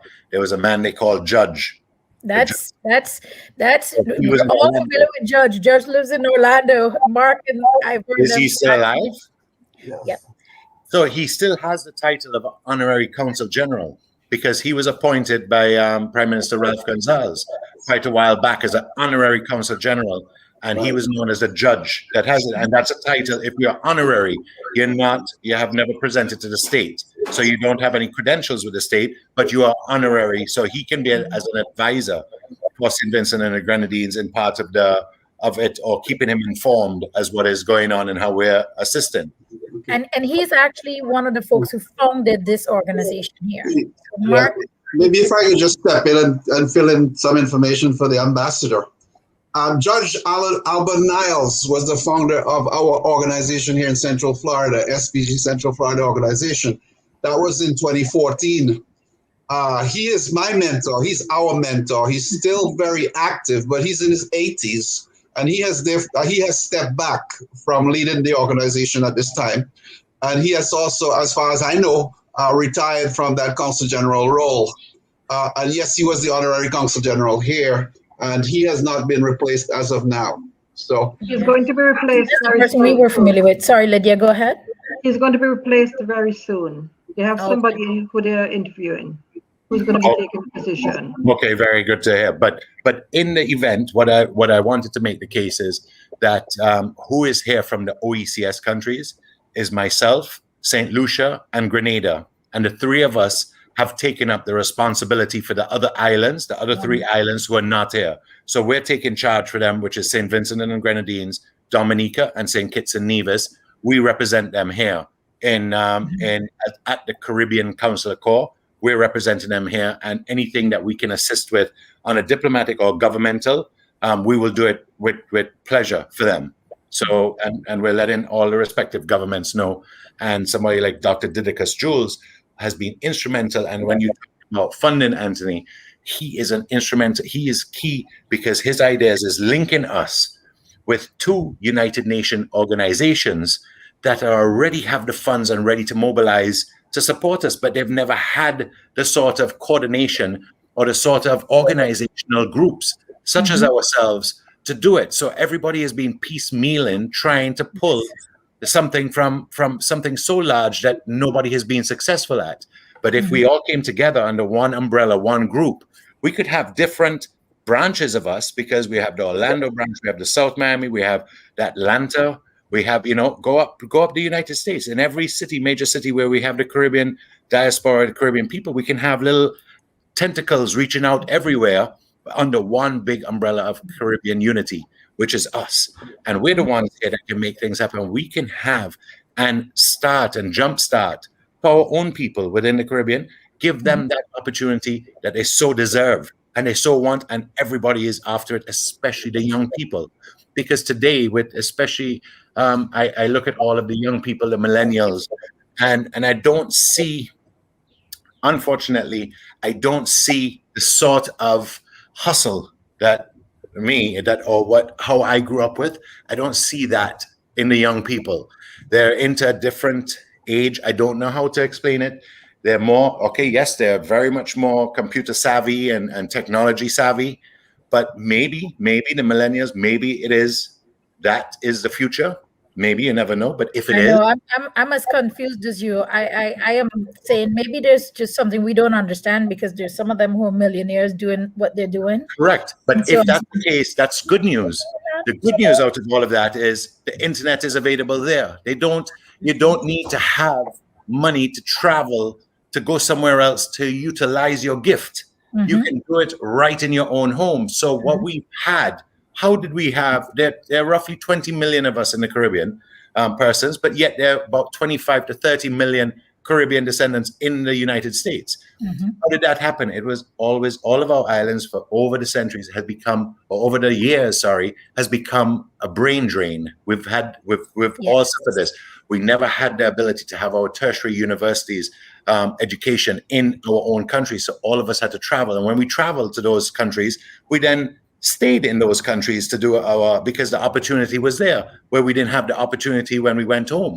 Unless you are a professional like a lawyer or an architect or a doctor, then you would have an opportunity in your own country. But other than that, somebody who is graduating with as Sam was just saying, in terms of emergency management or in terms of a business management, what role was it to go back, unless we got a banking clerk job or anything like that? What was the purpose? But if you create an environment where you have this opportunity and you put everybody in the Caribbean into this incubator where we've created our own among ourselves and link us now between the US and at home and the UK and Canada and everywhere else around the world.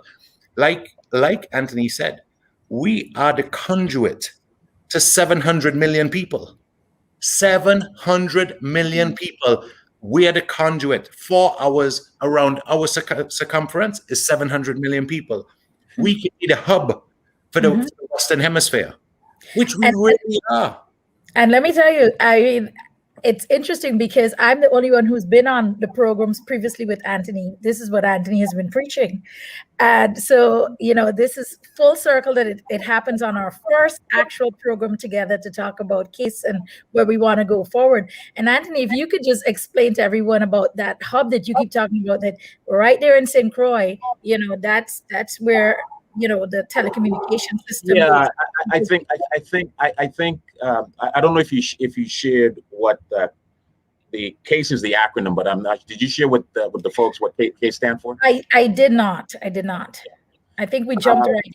So case, the acronym is Caribbean America's Single Economy, and so we looked at the attempt by CARICOM when they commissioned. To at least attempted to create the Caribbean single market and economy back in 1989. I looked at that very closely and was encouraged that there was the willingness to do that, but it failed because they couldn't agree on a single currency. You know, and so the idea is when you fast forward into the future and you look at what dictates currency. It's a policy position by each country. And so when you have what we stand on as a territory, we are the United States in the Caribbean. There are things we can do that other US states can't do. And obviously there are things that states can do that we can't do. But from an economic development standpoint, what Gwinnett was sharing with you, or said she wanted me to share with you, the reason why South America, the continent of South America, has high-speed internet is because of a little unknown, obscure little island called St. Croix.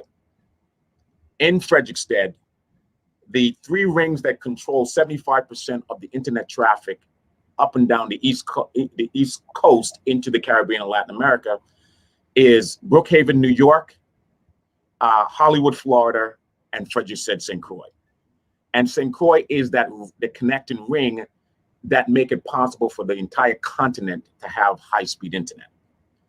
The other thing is we're the only state, only territory in the Union that is exempt from the Jones Act. Puerto Rico got a little reprieved when Irma and Maria took place to help mitigate some of the challenges that we're having. But outside of that, we're the only jurisdiction in the country that is exempt from the Jones Act. We're also one of the jurisdictions where we still, because we were owned by the Danish, we have the Danish law 64 that still gives us a certain privilege and benefits to do certain things that others can't do. And so basically, we have the ability to take all that is part of the U.S., but also the fact that we are very much a part of the Caribbean region.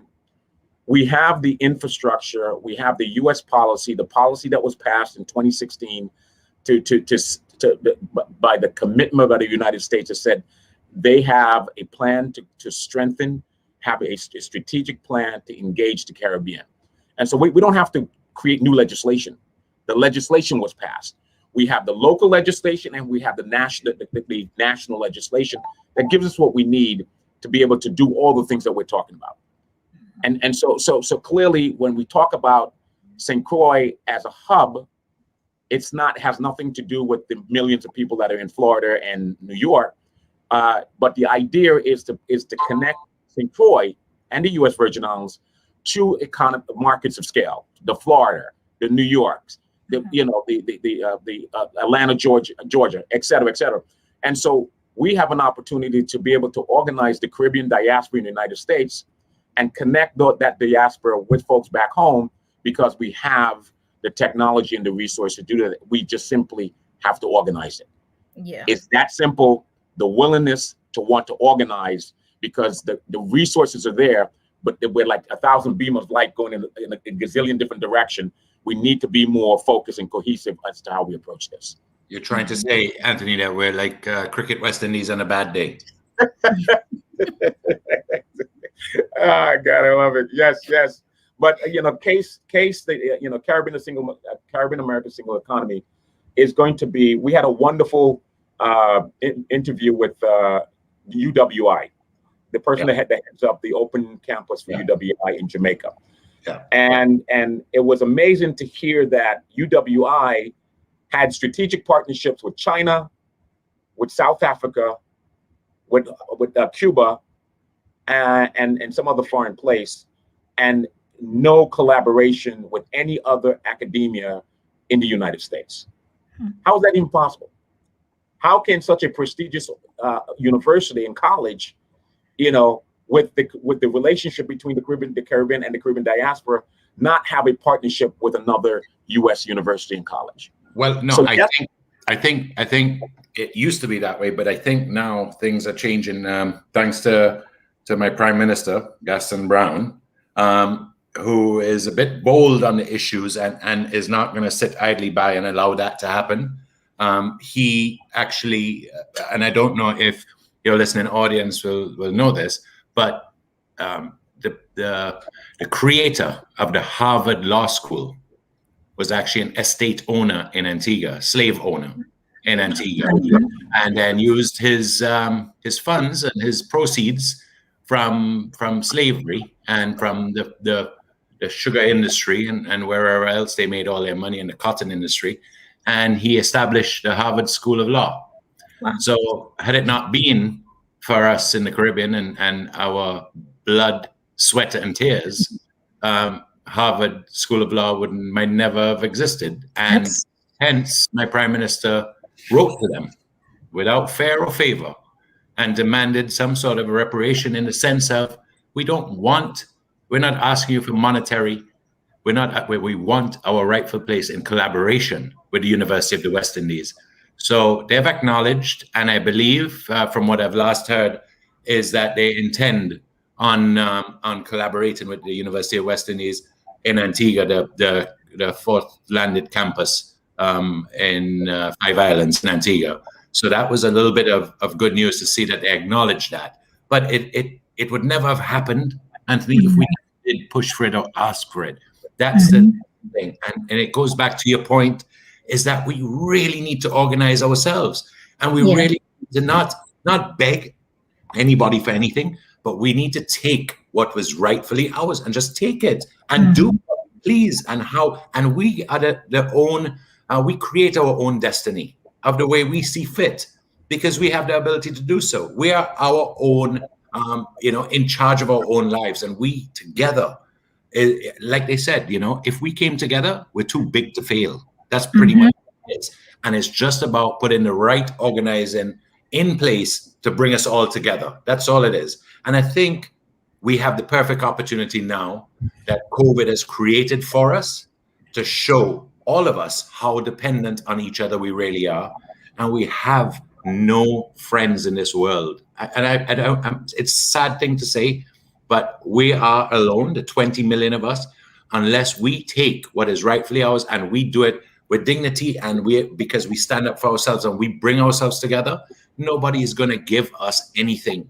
Those days are finished. We're not being controlled by anybody. But nobody is doing anything because we have the beautiful beaches, because we're the best place in the world and the most relaxed people, and we're not in this rat race that everybody else is in, and we live life and we have a very much better quality of life than most people around the world because of the way that we are and our temperaments and our delightfulness and our smiles in our faces. We all go to bed. We all love our food. We have our Caribbean food. We all have our drink we make down there, our rums in our various islands, and we're proud of. And we all have our, everything to do with each other. We're all intertwined with one another.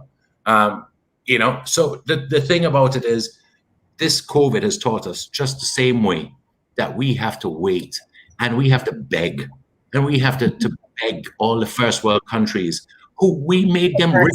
Yeah, I don't think people understand what's really happening in the Caribbean specifically, as well as they should. Absolutely, it's not acceptable that we have to beg for vaccines to inoculate the health of our own people when within our own rights as superpower? It's unacceptable. It is truly unacceptable. That is leading us to change. Right. And that's why we have to hearing this. And that's why I made the logical argument, or we made the Caribbean together, the Caribbean Council of Core.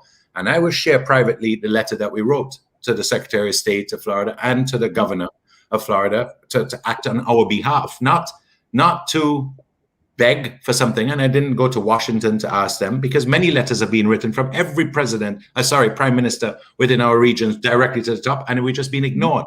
We've been begging every other country, can we get this? Can we get that? We're willing to pay. We have our money on the table like everybody else, but nobody is doing anything for us. So what I'm showing is we are responsible for your success. Take the cruise line industry, for example. We are responsible for 33% of their revenue. And don't think for 1 second that their revenue is coming from the sales of the tickets. That is not the case.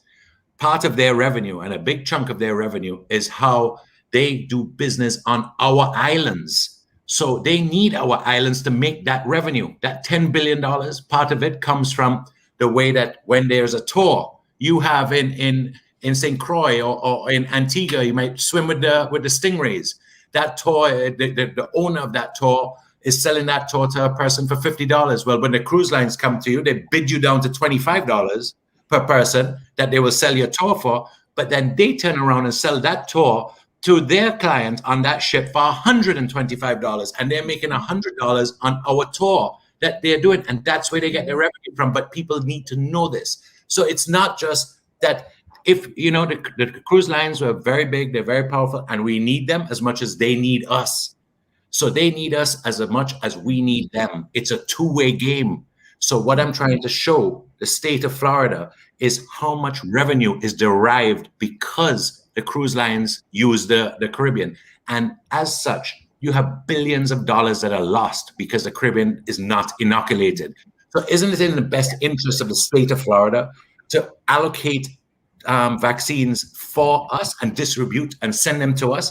Because what are they pay? What is it going to cost them? 5 million vaccines for 5 million people, 10 million vaccines.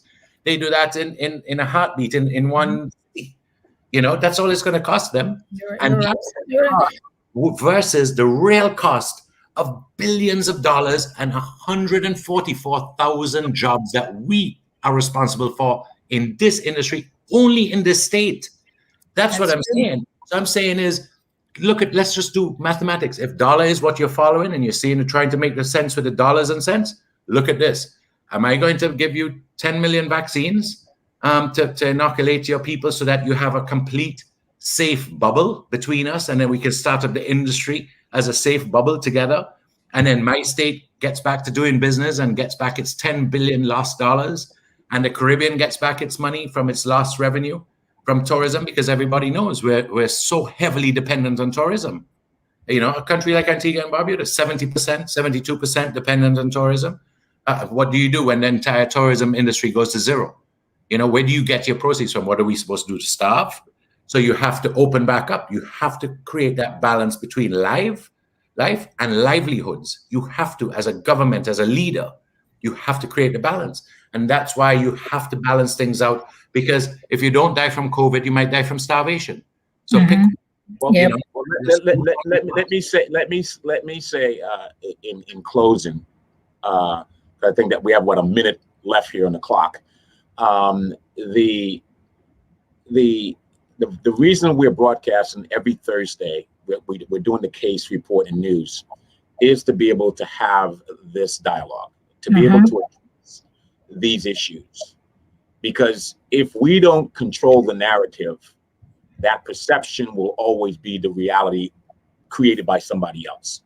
And so week in and week out, we have to have that exchanging our ideas, our thoughts as to what is going to take to move this thing forward. And I look forward to being able to having you guys a part of, being contributors to having that broadcast, on the case report and news on Thursdays. And so I want to thank Gwinnett for organizing this panel. There's a lot of work to be done, but thank you so much. And I want to thank all of you for jumping on at such short notice. And we'll be out there this weekend, guys. Mark, Lydia, Ivor, Raquel. We'll see you out there. And Ambassador, we'll see you in South Florida. Raquel, you wanted to say something? You're muted now. Yes.